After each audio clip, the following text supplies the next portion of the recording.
Hey gang, what is up? It is another Wednesday here at the old Commonwealth Youth.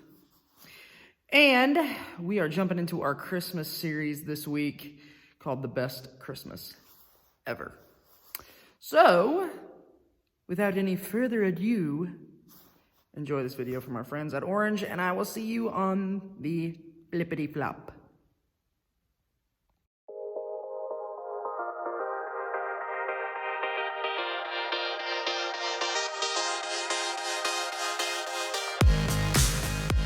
Ooh, blue. Well, let's see, what does... Friends, it's Christmas time. Is anybody else as excited as I am about the holiday season? I am so convinced that this Christmas will be the best Christmas ever. And that leads me to a question. What would make this Christmas your best Christmas ever? Think big. No financial limits, no restrictions, no Christmas dream is too big. In fact, I asked some of my friends this exact question. Check out what they said. So what would make this the best Christmas ever is if I got the opportunity to take my entire family, I'm talking about from my grandparents all the way down to my little nieces and nephews, all the way to Disney. But we took the entire park over, rented it for just ourselves for the entire day, and we got to ride every ride with just me and my family on Christmas Day. To not only spend all day watching the movie Elf, but to have Buddy the Elf come and hang out with me and my family all day long. If I got to take my wife Leslie on a magic carpet ride like Aladdin, a whole new world. Is if I could just hang out with my family, hang out with my friends, and that's it, and not have to be 6 feet apart. You know what would make this the best Christmas ever? Is if I was somehow able to merge the snow and the beach. Think about it. What if you were able to go swimming and then go skiing all in the same day? If I could have just all the amounts of money to buy all the clothes that I wanted, it would just be amazing. And all the shoes that I wanted. Jordans, especially. What would make this the best Christmas ever is if I could eat all the baklava in the world. All of my Greek friends, you know what I'm talking about. If you don't know what baklava is, Google it. It's incredible. Crispy, sweet, it's nice. That sounds awesome.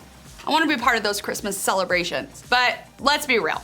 I can't just listen to my friends dream about their best Christmas ever without telling you about one of my best Christmases ever. A few years ago, one of my best friends in the whole world, literally, came from Ethiopia, where he lives, and spent Christmas with my family in Cleveland, Ohio. Now, if you know anything about Cleveland, Ohio, it's cold in the winter. And so we had snow. We literally had a white Christmas. And it was his first time ever experiencing snow, which was so fun because he's an adult, and so he was able to process out loud all of his thoughts as he was experiencing snow for the first time. He actually said, it's kind of like living in a freezer, which I thought was really funny. Anyways, so my family Christmas, we all love it, and there are tons of competitions. We have coloring competitions, and we have card games, and we have this one competition where, and maybe you do this too, it's a tradition where you like hang a pickle on the Christmas tree somewhere, and everybody, it's like a competition of who can find it first, and then there's a prize. We actually have a prize bin in my family Christmas celebration, where every time you win something, you pick from the prize bin, you know, and there's like candles and socks and back to the Christmas tree. And so there's a pickle on it, and we're telling him, okay, you're gonna look for the pickle on the count of 3, whoever finds it first gets to win a prize. And he's like so excited. And the funniest thing is he leans over to my sister Megan and he taps her, he's like, Meg, what's a pickle? Which is so amazing because he's never had a pickle before. And so then we had to explain what the pickle was, which was so fun. And guess what? He found the pickle! He won! And he gave my whole family lessons in writing Amharic. We actually made like name tags for all of our seats at the Christmas table, and they were written in Amharic. Amharic is the most common language spoken in Ethiopia. I wish every Christmas could be like that Christmas. I mean, I love every single celebration, but that one was really special for me. It's kind of fun, right? To think about what we would do if we had complete and total control to make this Christmas the best Christmas ever. Of course, we don't always have complete and total control of the way things work at Christmas. I mean, I feel like that was this entire year, right? I mean, if any of us actually were God, we'd probably make some pretty crazy things happen, right? Maybe you'd make homework go away forever. Or maybe you'd take all the cavities out of eating candy. Maybe you would secure a victory for your team every time, no matter the competition. Or maybe you'd make certain that all pets would live forever. How amazing would that be? The reason I think it's so easy for us to come up with this list of things we'd do or not do if we were God is because we all have this idea of what we think God does and doesn't do. We have an idea of how this whole faith thing works. And usually it falls into one of two categories, good or bad. In other words, we think God will do something for us if we're good, or he'll do something to us if we're bad. If we're good, like if we read our Bible, if we go to church, if we treat people well, then we think God will do good things for us. The more good stuff we do, the more good stuff God does for us in return. That would make God kind of like, well, this thing. Have you ever used one of these gumball machines before? When I was a kid, vending machines were the real deal. I mean, it was the main source of snacks at hockey rinks, hotels, the public swimming pool, bowling alleys, skating rinks. We would find coins in the couch or in our parents' cars and head straight over to the giver of Doritos, Twinkies, or any snack of our choosing. And all we had to do was put a few coins in the machine. I think sometimes we approach God this way, right? We come to him with something good that we do, and we put our good works in or the good thing that we did, and we hope that God does something in return or that we get a gumball in return, right? We think like God would reward our good behavior by giving us a prize or a blessing. And maybe for you, that's what you think faith is all about. On the flip side, sometimes we think if we do something bad, that God's gonna be mad at us. Just like he rewards us for the good things that we do, we assume he's going to take away stuff from our lives or punish us or distance himself from us for the bad things that we do. When we think this way, it's kind of like we look at God like an angry adult or something. We think he's just watching and waiting to catch us breaking his rules. And when he does, he'll definitely punish us. Honestly, I don't think either of these things really represent who God is or the way our faith works, because these ideas of the way God works, they're all about our behavior. In other words, we think our relationship with God is based on our behavior, and I can see why. It's how so many relationships work in our lives. When you do your chores at home, you get an allowance. But when you blow off your chores on purpose, you get grounded. When you do something kind for a friend, they include you in more group hangouts. But when you do something mean, they start leaving you out on purpose. When you do well on your assignments, your teacher gives you an A. When you bomb the test, you get an F. So it makes sense that we would think the same is true for our relationship with God. We think God came to help us or hurt us, and that's pretty much it. Now, I don't know about you, but that doesn't feel like much of anything to celebrate at Christmas. A God who's either for us or against us, depending on how we act. That doesn't sound like the makings of my best Christmas ever. So, what if there was more to it? What if our relationship with God was different than any other relationship in our whole life? What if God sent his son Jesus for more? And if you're asking that question, I did too at one point. And I want to talk today with you about where I found out more about why God sent Jesus. You see, there was this guy named Matthew, and he wrote down a lot of things a long time ago. And what he wrote down is found in the New Testament of the Bible, which is like the second half or end of the Bible. It's not really half. You see, Matthew lived and walked beside Jesus while he was on earth. So basically, we get to learn from a guy who actually knew Jesus in person, which is pretty cool. To start his book, Matthew gave us a pretty interesting look into how Jesus came into the world. Maybe you've heard this story before, or maybe it's brand new to you today. Either way, listen up because it's pretty epic. Matthew told us that two people, Joseph and Mary, were pledged to be married. That means they were engaged. During their engagement, an angel came down to Mary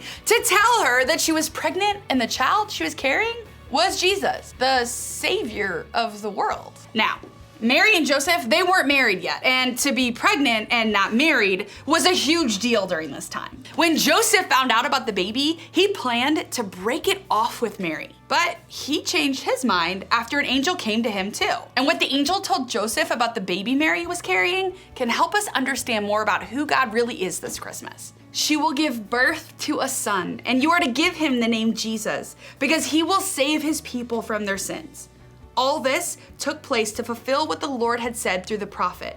The virgin will conceive and give birth to a son, and they will call him Emmanuel, which means God with us. Up to this point, people were looking for the Savior. They were looking for the one God had promised would come and save them from their sins.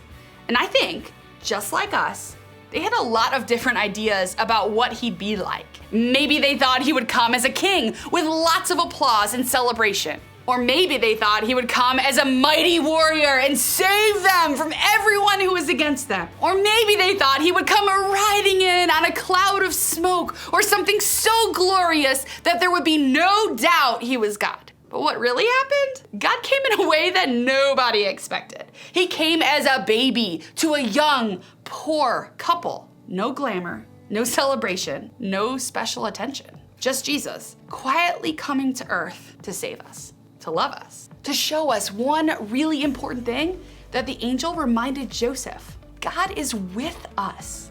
That's why he came. God came to the world to be with us. And this is so important because up to this point, people saw God a lot like we sometimes do now. Distant, far away, unreachable, only concerned with how we act, there to reward or punish, and that's it. But the promise of Christmas isn't that God came because he wants us to behave a certain way. It's simply that God is with us. He wanted to show us that. And that's a pretty big deal. I think we've all come to understand what it means to be present with someone in a totally different way this year. When the COVID-19 crisis began and we couldn't be with each other, I don't know about you, but it made me realize just how important connection really is. It made me appreciate how important it is to be with someone else. And what's so awesome? That's what God does for us. He's with us. Whether you believe in him or not, he's with you. Whether you're doing everything right or everything totally wrong, he's with you. God is with us. He's with me. He's with you. And that's what makes it the best Christmas ever. So, what does all of this have to do with you right now? I think it comes down to 3 things. First, remember that God is with you. Start with this. For some of you, Christmas is hard. It's anything but merry and bright. It's important to know that God is with you too. He chose to be with you. He's with you when your family's fighting, and with you when you're bored at home on break. With you when you're having fun at that ugly sweater Christmas party. With you when you're feeling disappointed because grandma got you another ugly sweater this year. God is with you in all of those moments. And that's worth remembering this year. Next, I want to invite you to spend time with God. In all of this Christmas craziness, make time to spend with God. Read the Bible, pray, listen to music, journal your prayers or thoughts. Separate yourself for even a few minutes a day to spend time with God. After all, that's why he came, to be with you. And last, spend time with other people. God created us to be with other people. All around you, there are people who need you, people who need God. Maybe it's your family, friends, or neighbor, or a classmate. Maybe it's even spending time with the people in your group here at church. Whoever it is for you, make an effort to slow down and be with those people too. Share some of the season with them and help make their Christmas the best Christmas ever. Remember, God is with us. And this Christmas, I think that's the best news ever. As you head out, I want you to think about this question. What's one thing that you're really excited about this Christmas?